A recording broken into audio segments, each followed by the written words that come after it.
Ulloor S Parameswara Iyer. മലയാളത്തിൻ്റെ പ്രഗത്ഭനായ കവിയായ ഉള്ളൂർ പണ്ഡിതൻ, ഗവേഷകൻ എന്നീ നിലകളിലും പ്രാവീണ്യം തെളിയിച്ചിട്ടുണ്ട്. ബാല്യത്തിൽ തന്നെ സംസ്കൃതത്തിലും ഇംഗ്ലീഷിലും പാണ്ഡിത്യം നേടി. 1914 മഹാകാവ്യമായ ഉമാകേരളം രചിച്ചു. അദ്ദേഹത്തിൻ്റെ കവിതകളിൽ സംസ്കൃതത്തിൻ്റെ സ്വാധീനം കൂടുതലുണ്ടായിരുന്നു.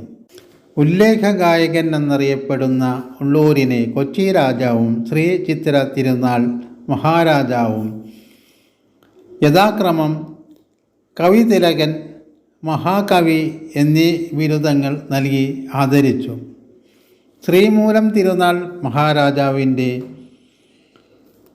വീരശൃംഖല, റാവു സാഹിബ് സാഹിത്യ ഭൂഷൺ, ഉജ്ജ്വല ശബ്ദാഢ്യൻ എന്നീ ബഹുമതികളും അദ്ദേഹത്തിന് ലഭിച്ചിട്ടുണ്ട്. പിങ്കള, കർണഭൂഷണം, ചിത്രശാല, ദീപാവലി തുടങ്ങിയ ഖണ്ഡകാവ്യങ്ങളും അരുണോദയം, കിരണാവലി, മണിമഞ്ജുഷ, രത്നമാല തുടങ്ങിയ കവിതാ സമാഹാരങ്ങളും അദ്ദേഹത്തിൻ്റെ സൃഷ്ടികളിൽ മുൻപന്തിയിൽ നിൽക്കുന്നു.